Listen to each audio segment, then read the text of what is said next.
তৃণমূল বিধায়কের উপস্থিতিতে BDO office তছনছ করে দেওয়া হয়েছিল। জামিন মেলার পর সেই তৃণমূল নেতাকর্মীদের গলায় মালা পরিয়ে বীরের সম্বর্ধনা দেওয়া হলো। তবে তৃণমূলে এমন ঘটনা যে এই প্রথম ঘটল এমনটা একেবারেই নয়। আইএসএফ কর্মীর খুনের মামলায় প্রায় 7 মাস জেলে থাকার পর 2024-এর 3রা জুলাই জামিন পেয়েছিলেন ভাঙড়ের তৃণমূল নেতা আরাবুল ইসলাম। বারুইপুর সেন্ট্রাল জেলের বাইরে খুনে অভিযুক্ত আরাবুল ইসলামকে ফুলমালায় বরণ করেছিলেন তৃণমূল কর্মীরা। নিয়োগ দুর্নীতির মামলায় প্রাক্তন তৃণমূল নেতা শান্তনু বন্দ্যোপাধ্যায়কে গ্রেফতার করেছিল ইডি। তারপর তাকে বহিষ্কার করে তৃণমূল। তবে 2 বছর হাজতে থাকার পর শান্তনু বন্দ্যোপাধ্যায় জামিনে মুক্তি পেতেই ফুলের মালা আরতিতে তাকে বরণ করতে দেখা যায় তৃণমূলেরই নেতাকর্মীদের। গরু পাচার মামলায় গ্রেফতার হয়ে অনুব্রত মণ্ডল যখন জেলে, তখন তাকে বীরের সম্মান দিয়ে ফিরিয়ে আনার কথা শোনা গিয়েছিল খোদ মমতা বন্দ্যোপাধ্যায়ের মুখে। বীরের সম্মান দিয়ে ওকে জেল থেকে বের করে আনবেন, ঠিক আছে? এবার ফারাক্কাতেও এসবেরই পুনরাবৃত্তি দেখা গেল। তারা তো কার্যত বীর পুজো পেল, তাদের সম্বর্ধনা জানানোর জন্য এত লোক পৌঁছে গেল। এটাই হচ্ছে বর্তমান পরিস্থিতি।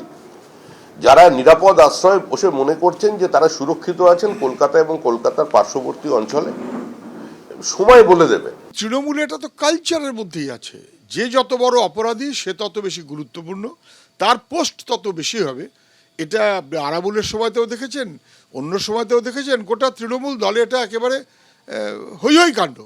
যত বড় অপরাধী তত বড় সম্পদ, তত বড় তৃণমূলের নেতা।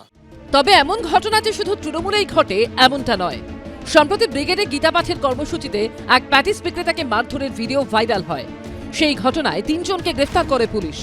গ্রেফতার হওয়ার 12 ঘন্টার মধ্যে জামিন পেয়ে যান সৌমিক গোলদার, তরুণ ভট্টাচার্য ও স্বর্ণেন্দু চক্রবর্তী 3 জনই।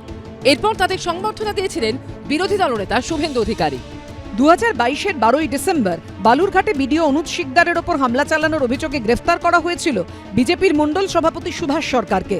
53 দিনের মাথায় জামিনে ছাড়া পাওয়ার পর অভিযুক্ত বিজেপি নেতাকে মালা পরিয়ে বাইক র্যালি করে নিয়ে যান দলেরই নেতাকর্মীরা। 2018 সালে ঝাড়খণ্ডে পিটিয়ে খুনের ঘটনায় দোষী সাব্যস্ত 8 জনকে জামিন দেয় আদালত। তাঁদের মালা পরিয়ে বরণ করে বীরের সম্বর্ধনা দেওয়া হয়েছিল। শুধু তাই নয়, ওই অভিযুক্তদের সঙ্গে দেখা করেছিলেন বিজেপি বিধায়ক এবং মোদী সরকারের তৎকালীন প্রতিমন্ত্রী জয়ন্ত সিনহা। 2002 সালে গুজরাট হিংসার সময় সে রাজ্যে ধর্ষিতা হয়েছিলেন বিলকিস বানো। 2022 সালে সেই ধর্ষকদের মুক্তি দেওয়ার সিদ্ধান্ত নেয় গুজরাট সরকার। এরপর সেই ধর্ষকদের মালা পরিয়ে সম্বর্ধনা দেয় বিশ্ব হিন্দু পরিষদ। 2024 সালের 2রা সেপ্টেম্বর বারাণসীতে এক ছাত্রীকে গণধর্ষণে অভিযুক্ত 2 বিজেপি নেতা জামিনে বেরোতেই ফুলমালায় বরণ করে নেওয়া হয় তাদের। সাংবাদিক গৌরী লঙ্কেশকে খুনের ঘটনায় 2024 সালের অক্টোবরে জামিন পায় অভিযুক্ত 8 জন।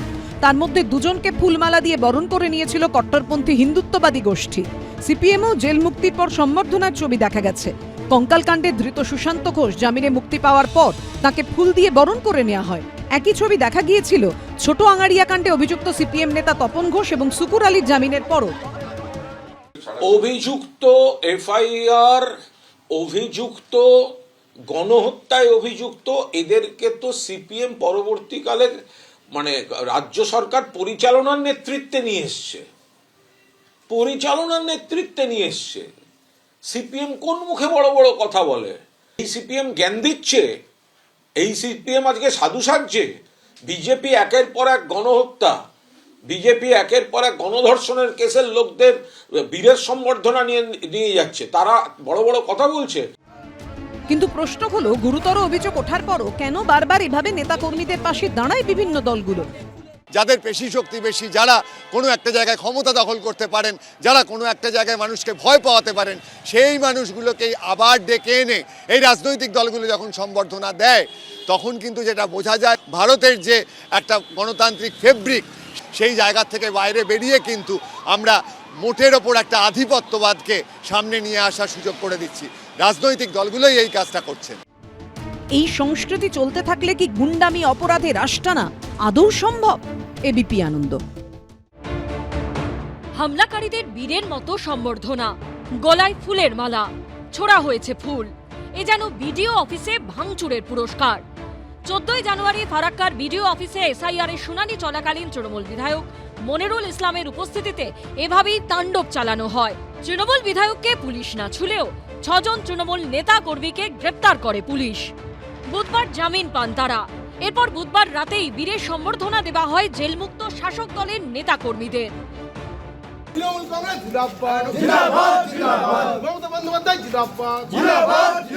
যে মানুষ হয়রানি হচ্ছে তার প্রতিবাদে গিয়েছিলাম।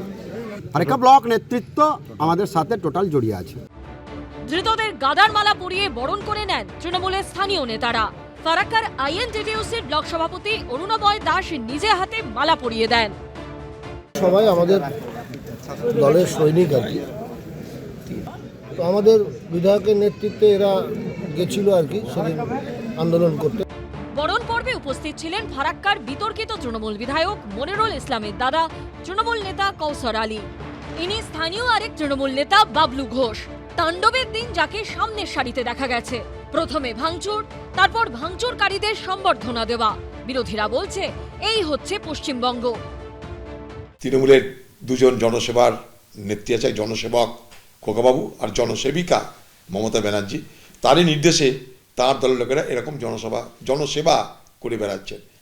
ফারাক্কায় যে ঘটনা, সে ঘটনা তৃণমূল পরিকল্পিতভাবে তাঁর দলের লোকদের দিয়ে এই সন্ত্রাসের বাতাবরণ তৈরি করছে একটাই কারণে, যাতে বিডিওরা সিধা তৃণমূলের কথায় ওঠা বসা করে। কিন্তু যে তৃণমূল বিধায়কের উপস্থিতিতে ভাঙচুর হয়েছিল, তিনি অনুগামীদের সম্বর্ধনার মধ্যে কোনো দোষ খুঁজে পাচ্ছেন না। কালকে আমরা দেখলাম যে একেবারে যে 6 জনকে গ্রেফতার করেছে তাদেরকে একেবারে বীরের সম্মানে বার করে নিয়ে আসা, এটা কেন? দেখুন, ওটা আলাদা ব্যাপার, ওটা ভালো লেগেছে। ওটা তো মানুষের জন্য ওরা কাজ করতে এসেছিল, মানুষের আন্দোলন করতে গেছে। অনেক বড় বড় নেতা মন্ত্রী জেল খেটেছে, তার জন্য বড় কথা নয় আর কি।